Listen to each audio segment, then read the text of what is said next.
दरअसल फिन अपने दोस्त के साथ मिलकर यहाँ पर ऑरेलिया नाम के शिप को ढूंढ रहा होता है जो 1715 में कहीं खो गया था। ये वो शिप था जो खजाने से भरा हुआ था और फिन पिछले 8 सालों से इसकी तलाश कर रहा है। वो अपने दोस्त के साथ समंदर की सतह पर शिप के सबूत ढूंढने के लिए ड्रिलिंग कर रहा होता है। ये ड्रिलिंग मशीन ऊपर उसकी बोट पर रखी हुई एक जनरेटर मशीन से चल रही होती है और तभी जनरेटर में स्पार्क होता है जिससे कागज में आग लग जाती है। वो कागज उड़कर इनके सामान में चला जाता है जिससे पूरी की पूरी बोट पर आग लग जाती है और जल्दी वो बोट समंदर की सतह से टकराती है जिससे बहुत सारी मिट्टी उड़ती है और इस मिट्टी के उड़ने से फिन के हाथ में एक प्लेट का टुकड़ा आ जाता है। जो प्लेट का टुकड़ा 1715 का होता है। दरअसल रानी के दहेज में ये प्लेट उसे दी गई थी और इस प्लेट के टुकड़े को पाने से वो बहुत ज्यादा खुश हो जाता है। फिन अपने दोस्त के साथ पानी की सतह पर आ जाता है और ये दोनों देखते हैं कि वहां पर इनकी बोट नहीं है। दरअसल इन दोनों बेवकूफों को ये पता ही नहीं था कि जिस चीज के गिरने से रेत उठी थी प्लेट इनके हाथ में आ गई, वो इनकी बोटी थी जो अब पानी में डूब चुकी है। ये दोनों के दोनों अब समझ चुके हैं कि इनकी पानी में बोट डूब चुकी है और तभी यहाँ पर 2 लोग आते हैं जो फिन को गन पॉइंट पर अपने साथ अपने बॉस के पास दूसरे शिप में ले जाते हैं। ये एक गैंगस्टर है और इस गैंगस्टर ने फिन को बहुत पैसे दिए थे और अब इसे अपने पैसे चाहिए, लेकिन फिन के पास कोई भी पैसा नहीं बचा। उसके पास सिर्फ एक बोट थी जो अब डूब चुकी है। फिन उसे वो प्लेट का टुकड़ा दिखाता और बताता है कि ये प्लेट उस खजाने वाले शिप में थी जो आज से कई 100 साल पहले पानी में डूब गया था और अब मुझे पता है कि वो शिप उसी जगह पर आसपास होगा जहां पर मुझे ये प्लेट मिली थी। मैं उस शिप को ढूंढ सकता हूँ, इसमें मुझे तुम्हारी मदद चाहिए। गैंगस्टर को प्लेट का टुकड़ा दिखाता है। गैंगस्टर को लगता है कि ये कोई आम क्रॉकरी है, इसीलिए उसकी बातों पर विश्वास नहीं करता और अपने लोगों से कहता है कि इसे पानी में फेंक दो। गैंगस्टर के आदमी उसके पैर में जंजीरों के साथ भारी चीज बांधकर उसे पानी में फेंकने लगते हैं, लेकिन वो अपने आप को रोकने की कोशिश करता है और इसी आपाधापी में वो एक आदमी की गन निकाल लेता है, उसे पानी में फेंक देते हैं, लेकिन वो उनके शिप को पकड़ लेता है और उन दोनों को जख्मी कर देता है। पर बाद में वो खुद भी पानी के अंदर गिर जाता है। उसके पैर पर भारी चीजें बंधी हुई है, इसीलिए वो सतह पर चला जाता है और तभी वो देखता है कि कुछ ही दूरी पर गन भी है। वो मेंढक की तरह उछलता हुआ गन तक पहुंचता है, अपनी जंजीर को गोली मारकर तोड़ता है और सतह पर वापस आ जाता है। और अब उसे आज कोर्ट भी जाना है क्योंकि आज उसकी पत्नी से उसके डाइवोर्स का केस है। वहीं कोर्ट में उसकी पत्नी टेस और जज उसका इंतजार कर रहे होते हैं, लेकिन बहुत देर तक वो नहीं आता और जज कहता है कि अगर अगले 15 मिनट्स तक वो नहीं आया तो उसकी सारी प्रॉपर्टी जितनी भी उसके पास चीजें वो सब तुम्हारा हो जाएगा और तुम्हें डाइवोर्स भी मिल जाएगा। और होता भी ऐसे ही। फिन उस जगह लेट पहुंचता है, तब तक जज अपना फैसला सुना चुका होता है जो फिन की वाइफ के फेवर में जाता है। फिन अपनी वाइफ को समझाने की कोशिश करता है, लेकिन उसकी वाइफ कहती है कि मैं तुमसे परेशान हो चुकी हूँ। 8 साल पहले तो मुझे खजाने के लिए छोड़कर चले गए थे और अब मैं अपनी लाइफ को अपने तरीके से जीना चाहती हूँ, अपनी स्टडीज को कंप्लीट करना चाहती हूँ। फिन उससे पूछता है कि इसके लिए तुम्हारे पास पैसे कहाँ से आएंगे। वो बताती है कि जज ने मेरे फेवर में फैसला सुनाया है और तुम्हारी जितनी भी चीजें हैं अब उन पर मेरा अधिकार है। मैं तुम्हारी बोट बेचकर अपनी स्टडीज को पूरा करूंगी।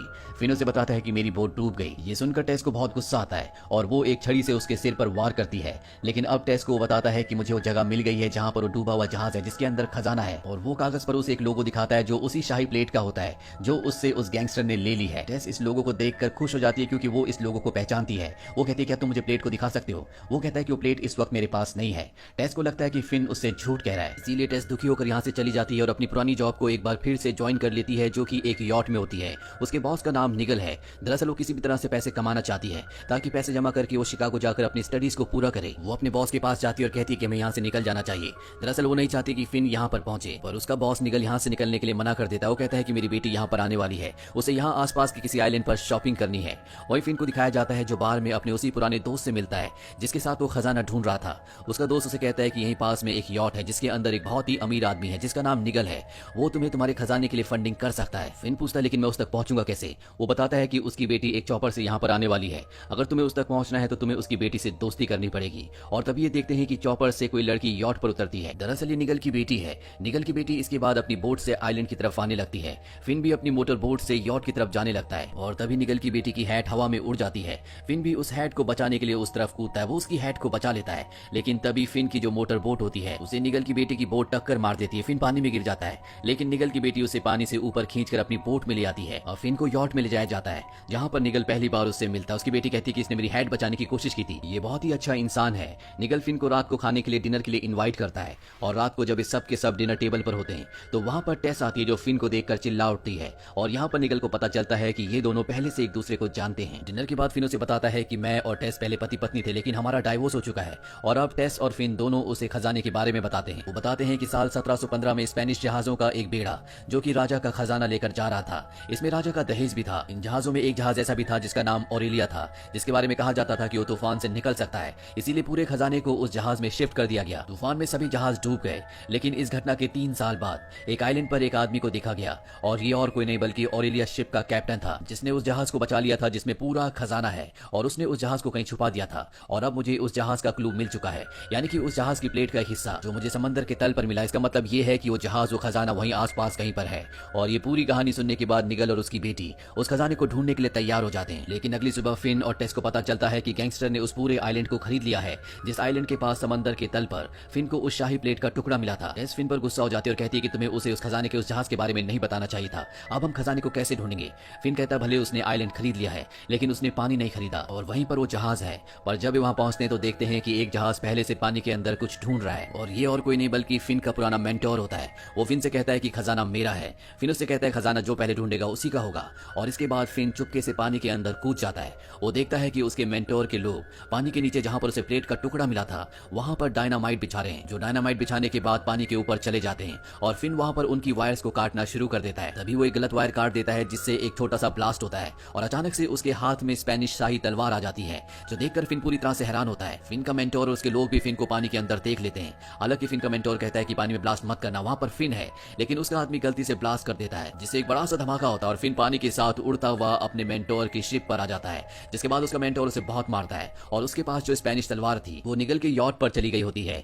इसके बाद फिन को वापस निगल के यॉट पर भेज दिया जाता है। रात को फिन जब अपने कमरे में होता है तो कुछ सोच रहा होता है। वही टेस भी कुछ सोच रही होती है और वो फिन के कमरे में जाती है, लेकिन फिन वहां पर नहीं होता। दरअसल अब वो आइलैंड पर पहुंच चुका है जहां पर गैंगस्टर का बार है। वो गैंगस्टर के आदमियों से कुछ पूछना चाहता है, पर गैंगस्टर का एक आदमी बैट से उसके ऊपर हमला करता है, जिससे वो बेहोश हो जाता है। और जब उसे होश आता है तो गैंगस्टर के सामने होता है। फिन उसे कहता है कि जिस आदमी को तुमने खजाना ढूंढने का काम दिया है वो कभी मेरा मेंटोर हुआ करता था। वो तुम्हारे लिए खजाना नहीं ढूंढ सकता, मैं तुम्हारे लिए खजाना ढूंढूंगा, बदले में तुम्हें 10% खजाना भी दूंगा। ये बात सुनकर गैंगस्टर हंसता है, क्योंकि उसे पूरा का पूरा खजाना चाहिए। वो कहता है कि अगर तुम मेरे लिए खजाना ढूंढोगे तो मैं तुम्हें जिंदा छोड़ दूंगा। और इसके बाद वो फिन को छोड़ देता है। फिन वापस यॉट में आ जाता है जहां पर वो टेस से मिलता है। टेस उससे पूछती है कि तुमने गैंगस्टर से कितने पैसे लिए हैं? वो कहता है कि मैंने उससे $60,000 लिए हैं और अगर मैंने उसे वापस नहीं लौटाए तो वो मुझे मार देगा। अगली सुबह होने के साथ सब के सब एक बार फिर से समंदर के तल पर खजाने को ढूंढना शुरू कर देते हैं, पर पूरा दिन ढूंढने के बाद भी उन्हें खजाने का नामो निशान वहां पर नहीं मिलता। रात को फिन, टेस, निगल और इनके सभी साथी बैठे होते हैं। सबके सब हताश होते हैं। इन्हें समझ नहीं आता कि इन्हें वो खजाना और शिप क्यों नहीं मिला। फिन कहता है कि यहाँ का पानी बहुत साफ है, अगर यहाँ पर वो शिप होता तो आज तक किसी न किसी को जरूर दिख गया होता, यानी कि शिप यहाँ पर नहीं है। तभी इनकी यॉट का कैप्टन आता है और कहता है कि तूफान आने वाला है, इसीलिए हमें यॉट को नॉर्थ बीच पर ले जाना होगा। ये कहकर वो वहां से चला जाता है। फिन उसकी बात सुनकर भागता हुआ उसके पीछे जाता है और उससे पूछता है कि तुम यॉट को नॉर्थ बीच पर ही क्यों ले जाना चाहते हो। कैप्टन उसे बताता है कि साइलेंट के आसपास नॉर्थ बीच ही एक ऐसा बीच है जहां पर चट्टाने नहीं है। और फिन समझ जाता है कि हो ना हो शिप के कैप्टन ने शिप को वहीं पर छुपाया है। और रात को जब वे वहां पर जाते हैं तो फिन और टेस पानी के अंदर गोता लगाते हैं और वो समंदर के नीचे उस शिप को ढूंढना शुरू कर देते हैं। और कुछ ही देर बाद इन्हें स्पेनिश शिप की तोपें वहां पर दिख जाती हैं और ये समझ जाते हैं कि ओलेरिया शिप के कैप्टन ने शिप को बचाने के लिए उसे इसी किनारे पर लाने की कोशिश की होगी, जो बाद में यहाँ पर डूब गया होगा। अब सुबह होने के बाद ये दोनों के दोनों बीच पर खुदाई करना शुरू कर देते हैं, जहाँ पर इन्हें शिप से जुड़ी हुई चीजें मिलती है जो कि बहुत पुरानी है, लेकिन इन्हें खजाने का नामो निशान इस जगह पर नहीं मिलता। जिसके बाद ये दोनों अनुमान लगाते हैं कि शिप के कैप्टन ने खजाने को यहीं कहीं आइलैंड में छुपा दिया होगा। और यहाँ आइलैंड पर एक बहुत पुरानी चर्च है। ये कहते हैं कि उस चर्च में ही हमें उस खजाने का कोई क्लू मिल सकता है। ये दोनों के दोनों उस चर्च में पहुंच जाते हैं जहाँ पर बहुत पुरानी किताबें होती हैं। और तभी टेस एक किताब पढ़ती है जिसमें लिखा होता है कि मैं यहाँ पर आने वाला पहला इंसान नहीं था, बल्कि स्पेनिश भी यहाँ पर पहले आ चुके हैं। यहाँ पर एक औरत भी थी जिसका नाम ओलेरिया था और उसकी कब्र अब भी वहीं पर है। ये सुनकर ये दोनों के दोनों हैरान हो जाते हैं, क्योंकि ओलेरिया किसी औरत का नहीं बल्कि उस शिप का नाम था जिस शिप के अंदर खजाना था। ये दोनों अब कब्रिस्तान में जाते हैं जहाँ पर इन्हें ओलेरिया नाम की कब्र मिल जाती है। और जब ये उसे खोदते हैं तो उसके अंदर से एक ड्रम निकलता है जिसमें कुछ नोट्स होते हैं जो शिप के कैप्टन ने लिखे थे। और उसने लिखा होता है कि बहुत ढूंढने के बाद मुझे इस टापू पर खजाना छुपाने की जगह मिल गई, लेकिन उस खजाने को कोई भी ढूंढ नहीं सकता, क्योंकि जिस जगह मैंने खजाना छुपाया है वो एक डेथ ट्रैप है जिसमें पूरे साल पानी भरा रहता है। सिर्फ दिसंबर में 1 या 2 बार वहां पर इंसान जा सकता है। ये सब सुनने के बाद फिन समझ जाता है कि उसने खजाने को ब्लो होल में छुपाया है। ब्लो होल वो होता है जो समंदर से जुड़ी हुई एक तरह की गुफा होती है जो सतह पर आकर खुलती है, लेकिन यहाँ पर हमेशा पानी भरा रहता है। और इससे पहले कि ये दोनों उस जगह जाते, यहाँ पर गैंगस्टर अपने आदमियों के साथ आ जाता है। वो फिन से वो डायरी मांगता है जो उसे कब्र के अंदर से मिली थी।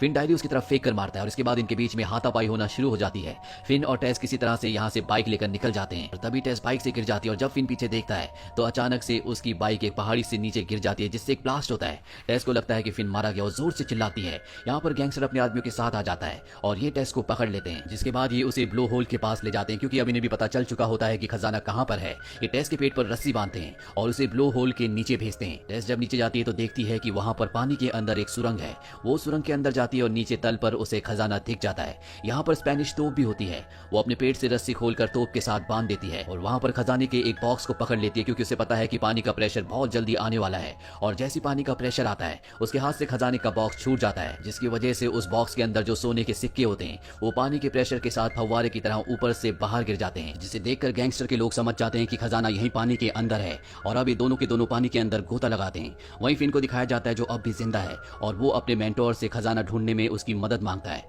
अब फिन भी इस जगह पहुंच चुका है, गैंगस्टर उसे देख लेता, उस पर गोलियां चलाता है और फिन तब तक ब्लो होल तक पहुंच जाता है। वो देखता है कि नीचे टेस है, वो टेस को बचाने के लिए नीचे कूद जाता है। गैंगस्टर के दोनों आदमी नीचे होते हैं और अब एक बार फिर से पानी का प्रेशर यहाँ पर आने वाला है, इसीलिए टेस फिन को भी अपने साथ रस्सी से बांध लेती है। लेकिन इससे पहले कि पानी का प्रेशर दोबारा आता, यहाँ पर गैंगस्टर का एक आदमी सोने के सिक्कों का बॉक्स लेकर ऊपर पानी की सतह पर उस तक पहुंच जाता है। गैंगस्टर से पूछता है कि मेरा दूसरा आदमी कहां पर है। वो कहता है कि वो अभी पानी के अंदर ही है और तभी गैंगस्टर देखता है कि ब्लो होल के अंदर से पानी का बहुत जोर से प्रेशर निकला है जो लाल रंग का है। दरअसल उसका आदमी भी इस प्रेशर के साथ ऊपर आया था जो चट्टानों के टकराने से मारा गया और अब ये देखकर गैंगस्टर को बहुत गुस्सा आता है। वो अपने आदमी को वाटर एरो गन देता है और कहता है कि उन दोनों को मार दो।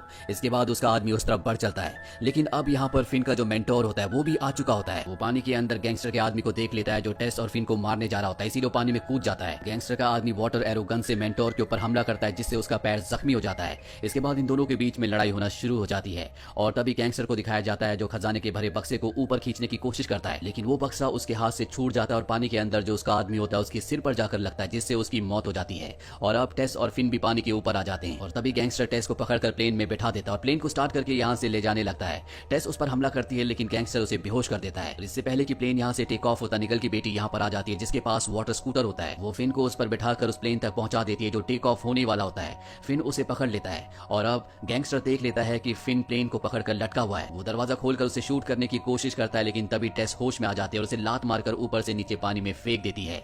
फिन भी जल्दी से प्लेन के अंदर आ जाता है और वो प्लेन को कंट्रोल कर लेता है और अब इन्हें पता है कि वो स्पेनिश शिप का पूरा खजाना कहां पर है। लेकिन फिन को लैंड करना नहीं आता, इसीलिए इनका प्लेन क्रैश हो जाता है, लेकिन ये दोनों बच जाते हैं। और इसके बाद फिन टेस को एक बार फिर से शादी के लिए प्रपोज करता है, यानी कि ये दोनों एक बार फिर से रिलेशनशिप में आ चुके हैं।